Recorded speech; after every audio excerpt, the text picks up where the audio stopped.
What's up, guys? How's it going? Hey, man, good. Welcome to 50 Ball. I'm J-Dub, Yep, real. and we back at it again. It's a season finale, about to wrap this up. It's season two. Season 2. I'm hype. I don't know what it is. I love finales. I'm gonna tell you what. I love a finish. It's like everything can happen in between, but it's all about finishing strong, and that's what we about to do. So, what you want to get into today, man? Man, hey, we back to our hit list, man. That's what we calling it. We got a nice hit list, a couple of different topics that we're gonna talk about. First one we're gonna start off with is the Kobe estate. They partnered with Nike again. You know, they're gonna be making Kobe Bryant shoes again, and man, you know, we're just gonna talk about what that means for his legacy and what that means for the fans. So, I mean, what are your thoughts when you heard that news? Man, I was excited. I was like, man, I could finally find some Kobe gear. I can't find some real, like, I always gotta find it on like a shady website that is like too good to be true. $40 for like an all black Kobe. That's not true. First of all, like anything Kobe is expensive. Ain't no $40. No, $40. Yo, because my mom tried to give me one. I was like, oh yeah, like I found it for $4. I'm like, nah, mom, stop. That's some Toby's. Ain't Kobe's, yeah. Yo, it's not, because they'll take your money real quick. So anybody trying to get on that, please don't buy it on anything illegal website on that. So, and also I think it's the impact on anybody trying to wear his shoe is really trying to honor Kobe and all these NBA players and like all these players that are trying to rock his shoes. They can't, and they're rich, right? Because mostly they have access to anything because they're rich, and like we can't even get it. We're just like on the low end. So I think this is a bigger opportunity for fans like us to really truly honor him. Yeah, man, especially with his passing. I mean, people was rocking this stuff anyway. He always had one of the top selling jerseys. You know, he's number one in jersey sales for a number of years, top of with the shoe stuff, you know, behind Mike, you know, with the Jordans. So, man, it's good that, you know, that he's back in with Nike. You know, his estate's back in with Nike. Like you said, the fans can get his gear again. Yeah. And even on top of that, even outside of just liking his gear, like a lot of basketball players, they wear the Kobe shoes because they're the lightest. They're one of the most lightest athletic shoes. Yep. I want to say that they're the lightest athletic shoe, you know, when it comes to like basketball, any type of sport. And it's just, they're really comfortable. So, you know, not even just, you know, people liking the form, but, you know, they like the function of it. You know, I mean, they like the way it feels. They like the way, you know, it helps them perform on their game. The low cuts, the low top Nikes, you know, you have a lot of flexibility in the shoes. Yeah. So outside of just being a fan of them, you know, players can perform in their favorite shoes again. So it's a big deal. And just out of respect for him, I'm glad he was able to work something out, you know, because you don't want to see a deal like that fall apart. They were partners for all these years when he was alive. Exactly. You had to see it fall apart when he passed away. Like, Right. yeah, so you're just glad he was able to work that out. That's disrespectful. Like, how do you get even less famous with your gear after you die? That makes no sense. Like, every person, every kind of famous player or person that you know has gotten more famous after they die. You know, think of like anybody else, legendary, right? MJ, always famous, no matter what happened.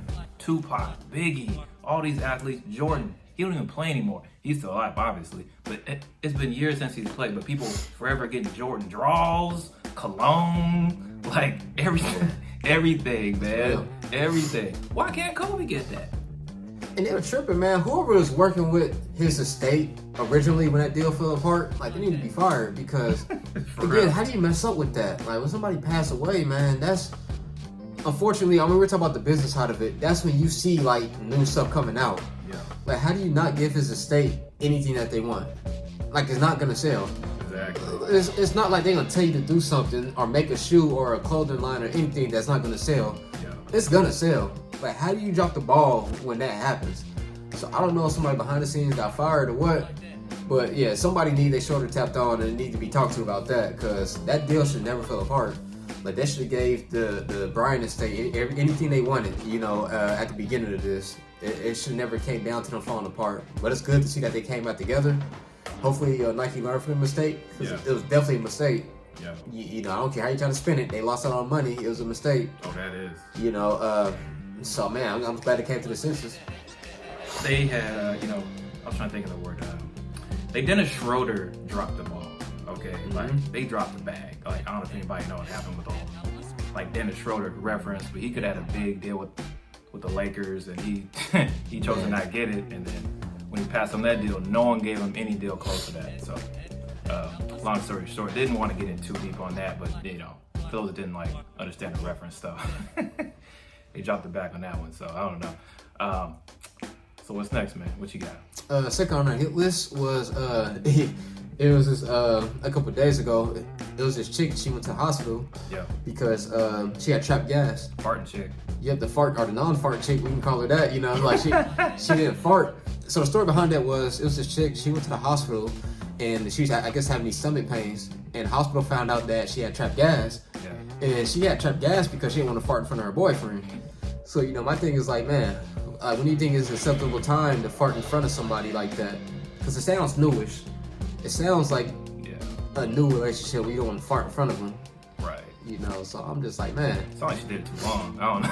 I'm sleepy. That too, yeah. If you're locked up to go to the hospital, I mean, I've met girls that hold it in because they don't want it because it's too early. But hey, let it out, whatever. I mean, it happened in summer. I be waiting for it because all girls do have that smell. Honestly, I'm waiting for it because it's gonna happen. He's like, I knew it. It's a matter of them owning up to it. Because like some girl like. Release the Kraken, right? So y'all don't even think about that. Y'all need to release the Kraken. Spread the Kraken. I don't care how cute the girl looks like. They all have it. So where they want it, acknowledge it. They say, I don't fart. Look, y'all can keep going down this road. Yeah. Keep going down this road. I say, hey, let it out, bro. What's your experience with that? Hey, man, health over everything. I'm not saying being trifling about it. Like, don't be, if he's on the phone, don't be farting on that man or farting all out when he's on the phone. You know, then it's gonna be weird and awkward. But, you know, just go to the bathroom. You know, like, man, wherever you at, you don't got no bathroom somewhere. Like, are they camping? I mean, there's really no excuse for her to hold her fart in that long. Like, she should have went in the bathroom. Hell, if you camping, you could have went further along by some trees. You got choices. Like, there's spaces, you know, there's safe spaces where you can release that. Right. You know, so I don't know what she was thinking. I mean, you better go let that out and stop playing around. Yo, like, I feel bad for the doctor because you got to deal with all the built up. You know, it's like, you go to a therapist and they deal with all your problems that you didn't tell nobody else. That built up trauma. Exactly. The doctor dealing with your built up parts. Hey, I don't feel bad for the doctor. He probably thought it was funny, man. He came to spread that news. Like, I love to be getting paid that doctor salary. To come tell somebody, like, man, you got some trapped gas. Man, y'all gotta give me a raise before I start. I'll tell you right now, like, I've been getting paid to smell that every day, man. I love to break the news to somebody if I'm getting paid. Like, man, I'll take that, you know, because it's not. But no, I mean, going back down the hit list, man. The other thing was the Masvidal and Covington. Two UFC fighters made the news about fighting outside the ring. Yeah. And the story behind that was, you know, they used to be friends. Then, you know, the relationship got fractured. They actually had an official fight in the UFC. Jorge Masvidal lost. You know, he got pretty much dominated by Covington. But then, you know, he was just like, this ain't over yet. Yeah. You know, he's talking about my family and kids, so I'm gonna catch you in the streets. He sure did. Well, he caught him. He caught him outside the steakhouse. But you know, sounds like, you know, from the accounts that he caught him like he wasn't looking. Sucker punch. Like, you know, pretty much it was a sucker punch. Now he didn't square up with him like, man, let's go again. Exactly. It was just like, oh, there we go. You know, he walked up on him, and he caught him a few times and broke his teeth. I mean, how do you look at that whole situation? Like, do you see it as if like Kobe shouldn't have been running his mouth about his family, so he opened a can of worms? Right. Or, you know, even though he said that stuff, Jorge still sucker punched him, man. That wasn't like an honorly thing to do. Like, how do you, who's right, who's wrong, or what do you view about that whole situation? I mean, initially I'm like, everybody wrong. When you talk about family, that's like all for the honor. Then shoot, like I get all the energy when someone talks about my family. I get all the energy. Man, I can be asleep. I have 0 hours of sleep. But you talk about somebody's family, now you got energy, bro. Mm-hmm. Now we got something to say. We gonna catch hands. And who better to catch hands than somebody that trains with hands? And that's, Jorge, he can do that. So I think it's justified. But also, it's a little shady because it's like, I mean, why don't you just fight him again or something? You know what I mean? I mean, dang. I mean, you're obviously mad that you also lost. So which one hurts more, though? Talking about your family or that you lost? That's what people are talking about, too. A lot of people, if you look at the YouTube comments beneath the story on this, a lot of people are saying that it's not really about the kids. Like, he's using that as an excuse, which I don't know if it's true, but they're saying that he's using that as an excuse to really defend his ego because he got beat. Like, they had some heated blood, and nobody wants to lose, but you definitely don't want to lose to somebody who's rubbing in your face. So people are saying that he really wanted to get him back because he lost the official fight in the UFC, and his ego was hurt. And he couldn't deal with the fact that this guy that was trash talking to him, you know, not only was clowning him, but he also beat him up. Yeah. So people are saying that it wasn't really about the kids. He wanted to, you know, defend his ego. So, about the kids. I mean, so it's funny you said that. People use kids for everything though. Like if I'm at a cookout, I'm gonna say, yeah, I got some kids, so I gotta get some more plates. You know, people use kids for everything, man. Honestly, so I'll do the same. And just about, yeah, I didn't go one for my niece, my nephew. You know, you're like, oh, you trying to pile up. You know, you know, like, you know, I gotta take the kids to bed. You know, it's, people do all that. I feel you on what you said though. Like they both was pretty wrong. Like I don't care what you're doing. You do keep people's families out of it because I mean they had nothing to do with it. But on the flip side, to get technical, Kobe didn't technically talk about his kids. Right. Okay. Like personally, like he didn't say your kids are stupid. He just was like, "Oh, you didn't raise your kids, or you're a bad father to your kids." Yeah. That's what he said. Okay. So yeah, he brought the kids up, but he's technically talking about him. Right. But still, you still don't bring up nobody's family in any situation because that's super touchy.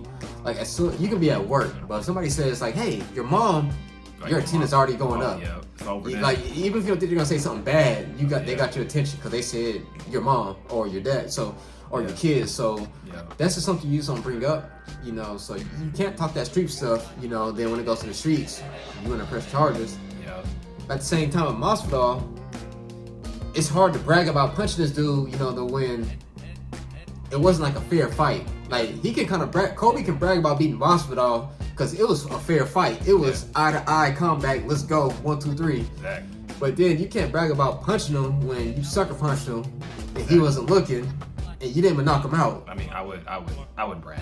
I mean, you can brag, if but it was me though. If it was me, because it's me. But I mean, because I don't be fighting like him. But if it was me, I'm like, I punched a guy that could knock me out more. Like that's that's how I would. But that's just me though. But that's true because Masvidal, he's past that also. He's past that. Oh, I want a fair one. He's like, oh, I just want to hurt you any way possible. So, I mean, actually, they both had a line, man. But it's my only thing with that was you can't brag on this, like, oh, I punched this man, you know, like you beat him up, like in arm-to-arm combat. Yeah. Like Kobe can brag more about beating him up than Masvidal can brag about beating him up. Yeah. But Kobe also opened this can of worms by bringing family in it and saying when I catch you in the streets, it's head up, you know, on sight. Yeah. You can't talk like that. Then, you know, when it's on site, you bring the police in. Oh yeah. So both dudes is wrong, man. Like there ain't no winners in that. You know, I mean, one dude sucker punching people, it ain't honorable, and you still got beat up for 25 minutes. Exactly. But the other dude can't cry wolf because you let the wolf out the cage. So, I mean, yeah, hey, gotta deal with it. Be careful what you say. Be careful what you do. Tip for tat, because then Jorge say like he wasn't paying his gym dues or something like that. So it was something like, oh well, like you're not taking your responsibility. So he's coming at, well, you're not taking care of your responsibility. I was like, so let's not go there, okay? Let's first off, you know. So I feel like it was kind of tit for tat. It was. Oh, definitely. There's no honorable person in this situation.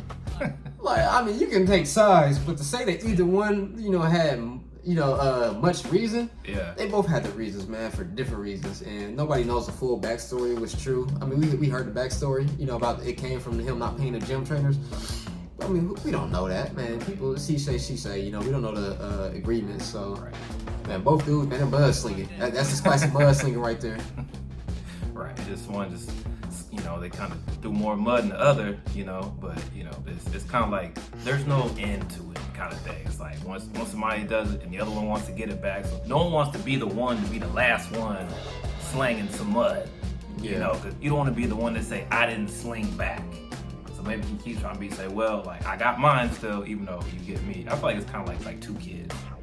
Yeah. You know what I mean? Like two kids, like you're it, I'm it kind of thing, like playing on the playground. That's what kind of seems like two knuckleheads, you know what I'm saying? But yeah, that's what it looks like. So, I mean, there's no winners in that, man. One dude got beat up officially for 25 minutes, and the other dude got his teeth chipped, you know, unofficially, you know.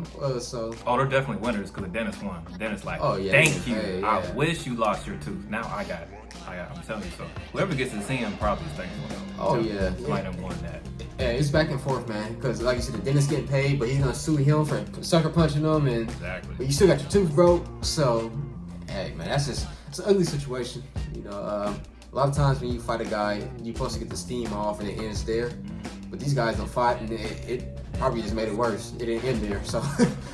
Yeah, it did not. It did not. At a steakhouse. I mean, somebody got some steak. I mean, did somebody even eat steak that night, or they just met up? Well, Kobe ate steak, and Jorge found out he was there, so Okay. that's how he knew when to catch when he's coming out. Okay. So it could have been a setup. Okay. But at the same time, one thing I will say is they had beef for years, and Jorge is just now catching them, and they both live in Miami. Yeah. So I will say with that, he does seem a little salty about getting beat. 100%. Because this beef didn't start last month. Exactly. They just started handling it last month. They had this beef for months. You could have found this guy at any point. Right. I think the sting of losing that fight in front of millions of people got to him and pushed him over the edge to really handle the situation. Yeah. Like, I will say, I think the words got to him. Yeah. Not that Kobe is super out of line for bringing the family up, but the words also got to Jorge too.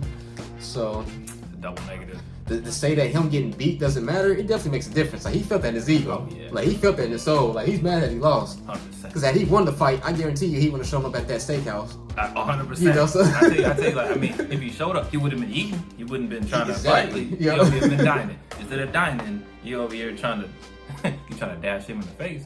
You Yeah, know what man. I'm saying? So, Yeah, hey, keep family out of it, man, y'all. And hey, I don't know, man. Just throwing across those lines if you ain't ready to go there. 100%. So, man, what else we got?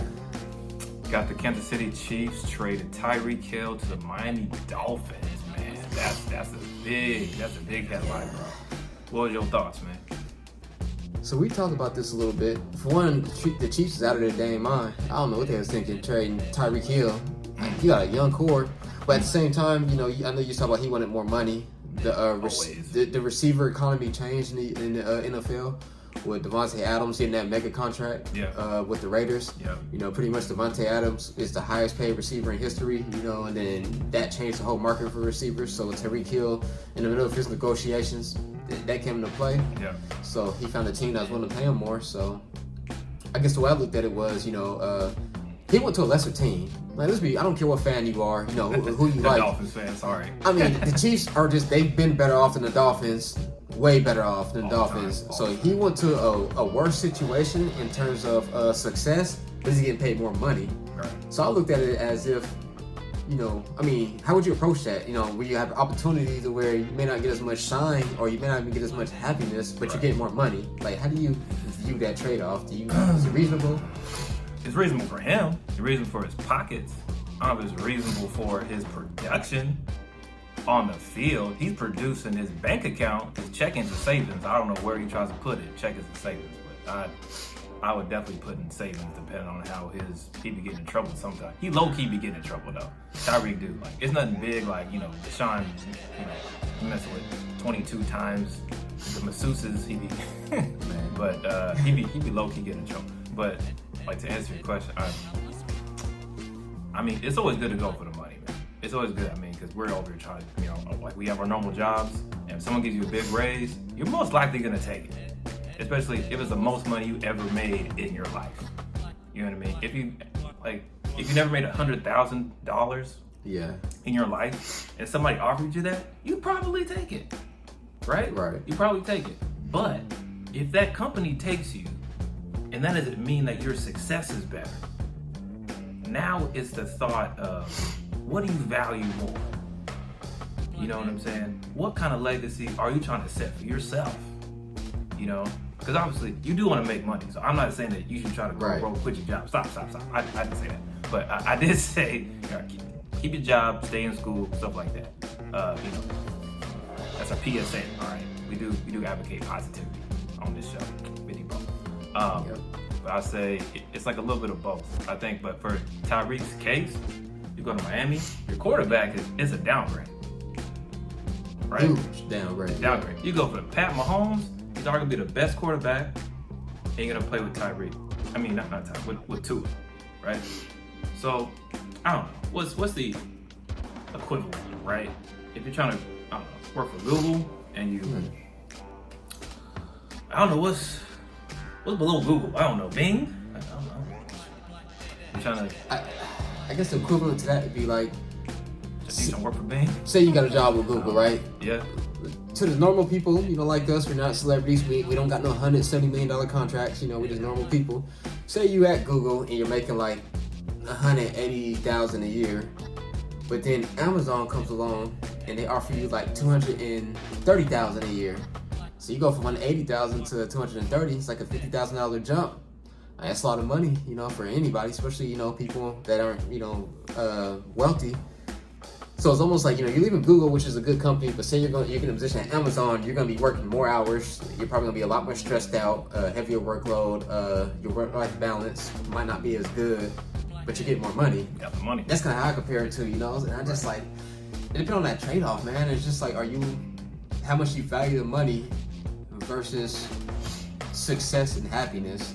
You know, I say you're happy at Google, you got it in good there, you're doing great on projects and they all love you. Yeah. You know, but you want to start fresh with Amazon, who you know is going to probably work you, you know, a little bit harder. You get paid a little bit more. It's just like, I don't know. I mean, it's a balance. It's not really a right or wrong answer. I do view Tariq's move as a money move, though.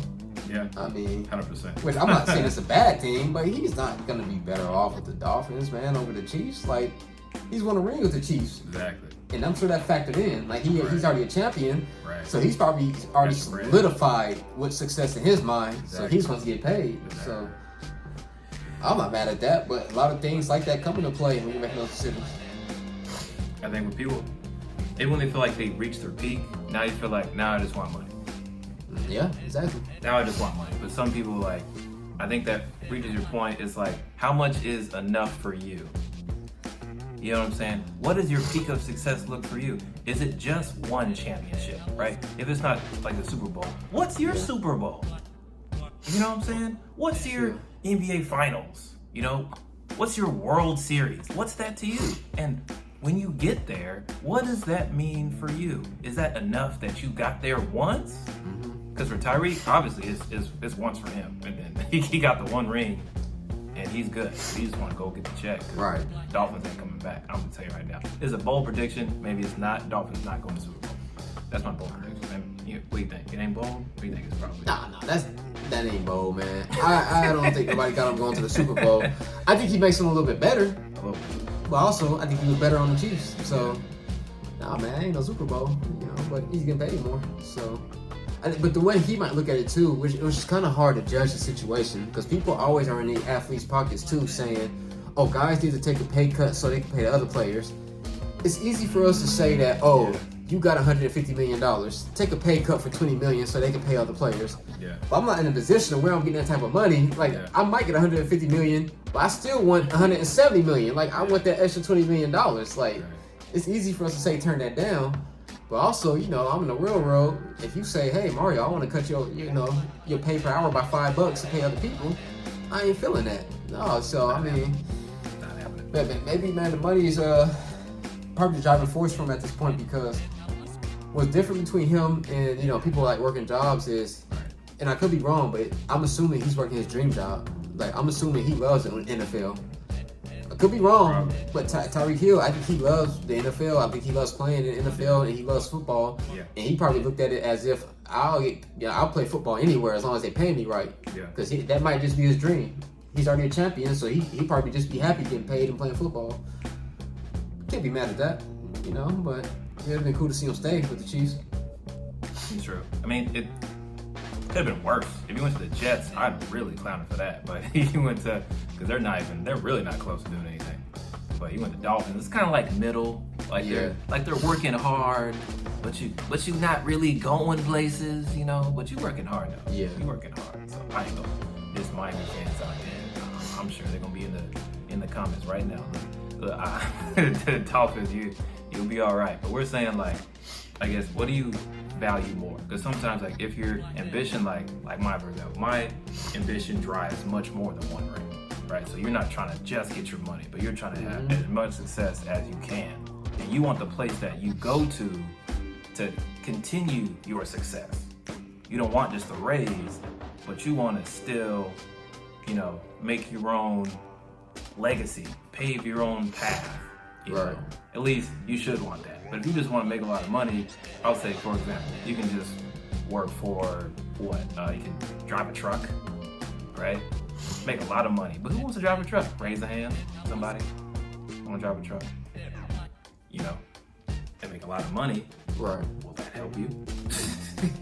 You know, that, that's a big example, I think, is driving semis. Because that's like, whose dream, like you wake up at the womb, semi truck, like in the clouds. Like, when you're daydreaming and you have that little stuff in the sky, you be like, driving trucks, like who does that, I was like,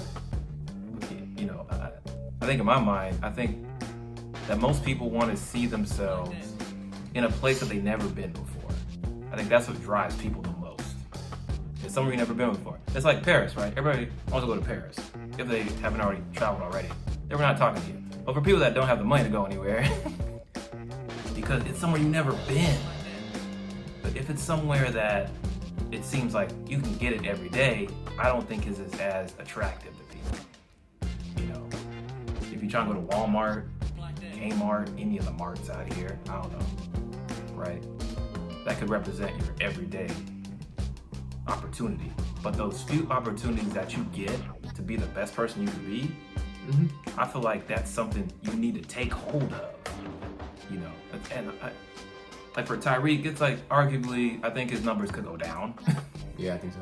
You know what I'm saying? I mean, like, he'll get some touchdowns, I'm not gonna lie. So, yeah. I mean, not like he won't score too, it's not that bad, but he's not Mahomes.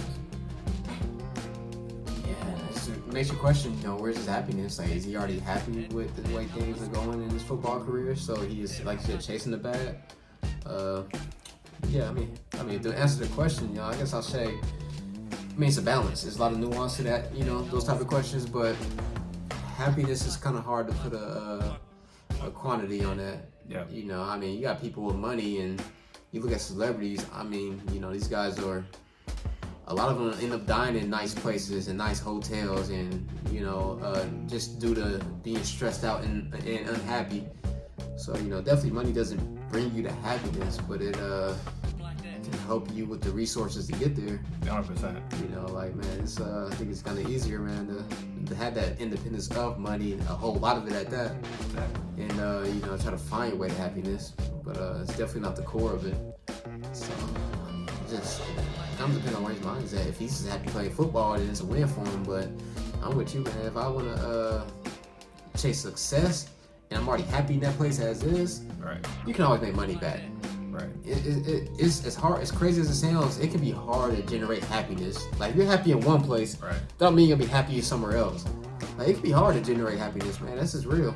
You got a lot of hurt people out here in this world, just because it's just hard just to be happy in certain situations. So you gotta be careful of that. And obviously you don't want to just turn away money all the time. But right, exactly. You don't want that to be your only chase either.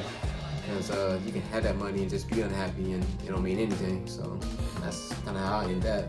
Chasing money is dangerous too. I'll make a note of comment on that. It's chasing money is dangerous because there's a lot of things that strange that people do some strange things for some change, to quote Mike Epps, right? So it's people out here with high gas prices. And you know what? I'm gonna do an OnlyFans account, or I'm gonna start stripping, or I'm gonna start doing some things that could be immoral to most people. But you think about it, because you chasing money. Mm-hmm. Money can make you do things that you may not have considered.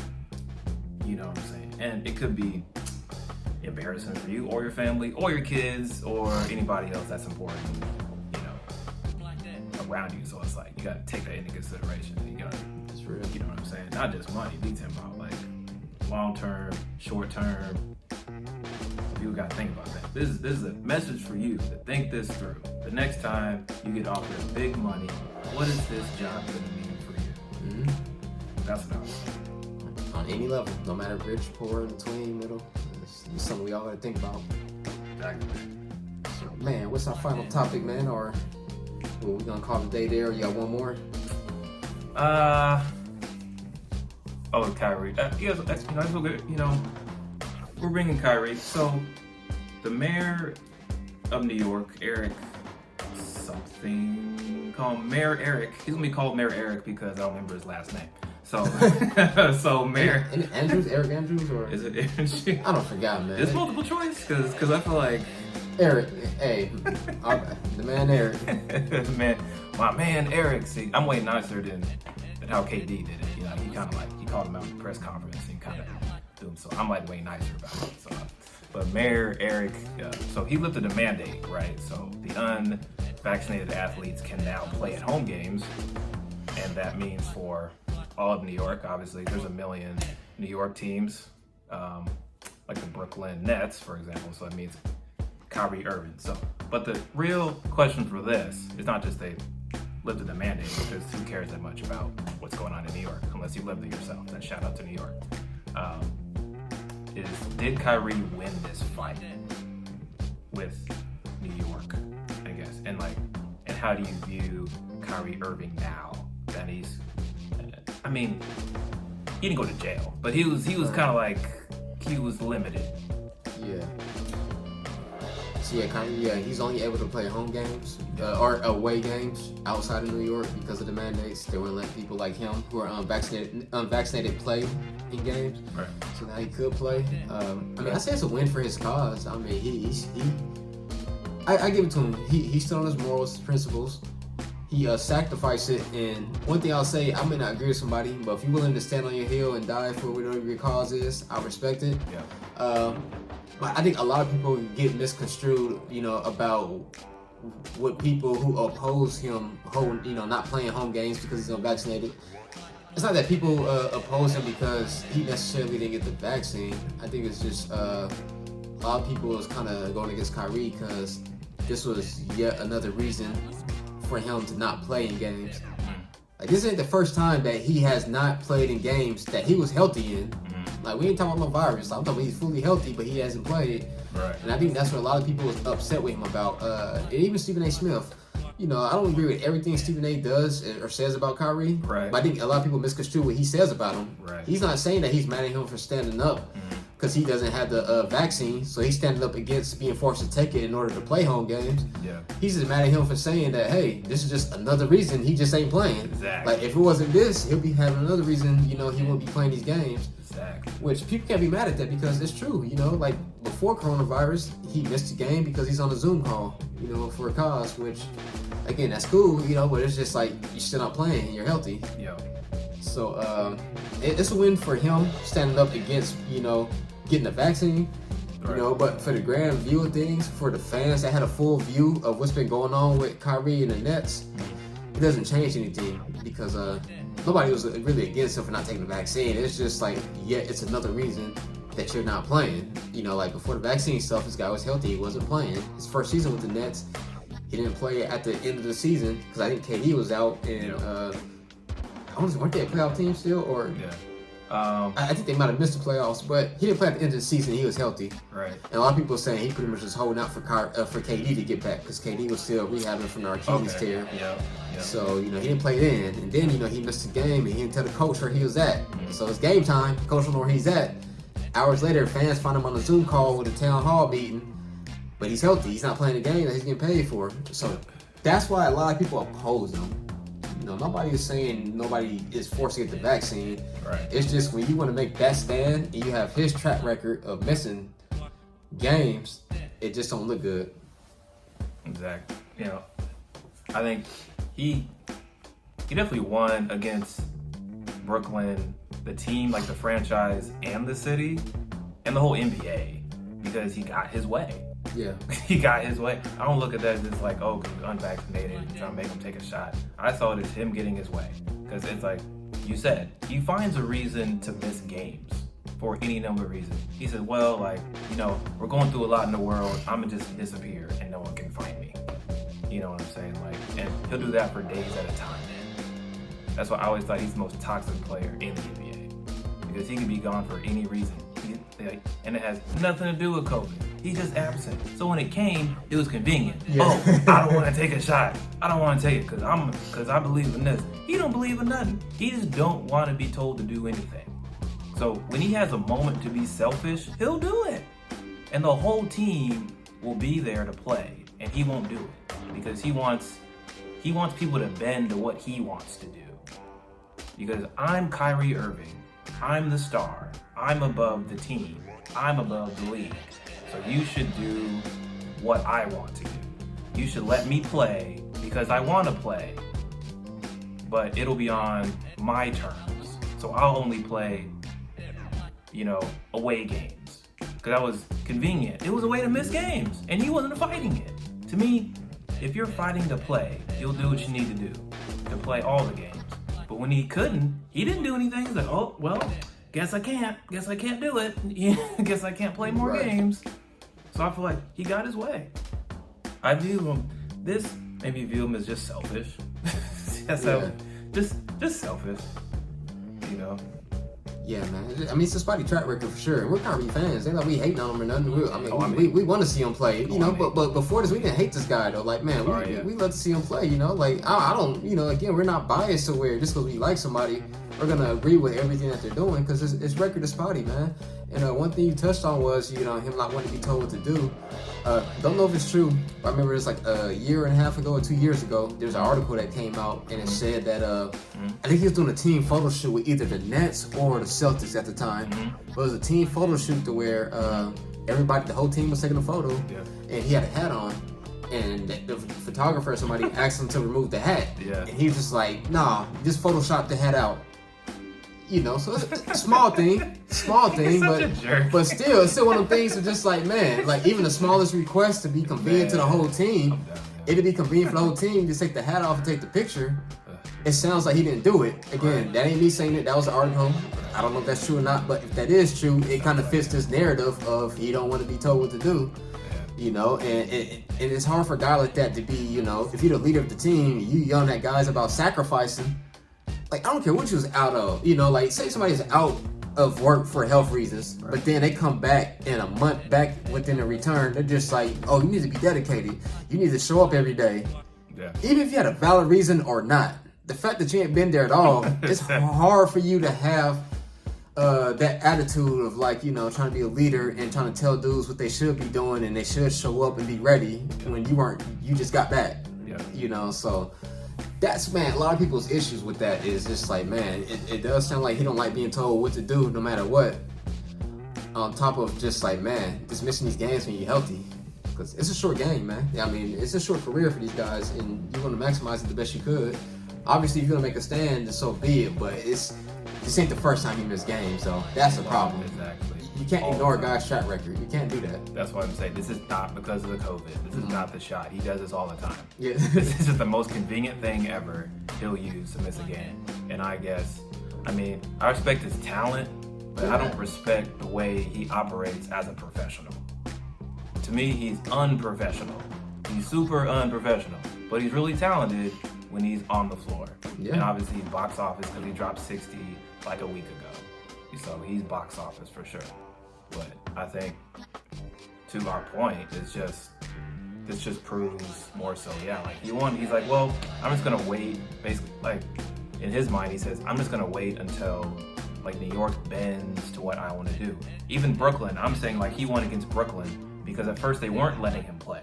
At first they were going to say, no, Kyrie, you can't play for us until you get a shot. We're not going to let you play half the games. Because that's how they were kind of getting annoyed with Kyrie. But only until Brooklyn started losing a lot of games and people started getting COVID and breakout. Now they're like all these 10-day contracts and stuff. They're like, oh, you know what? You can come back. You know, it's fine. So now you see where Brooklyn Nets view is at. You know, because they just want to win, obviously. So they kind of bent to that. But now, like with New York, they're like the last defense of like, okay, I guess we'll just let you go after a bunch of complaints. Yeah, one thing I will say about him too, you know, considering all that is, I mean, he still has to prove his track record. You know, like his talent's proven, you know, but as far as like the all-time greats, I feel like a lot of things changed with him after he got that first championship. And I think the caliber of player he is, his career hasn't lived up to that.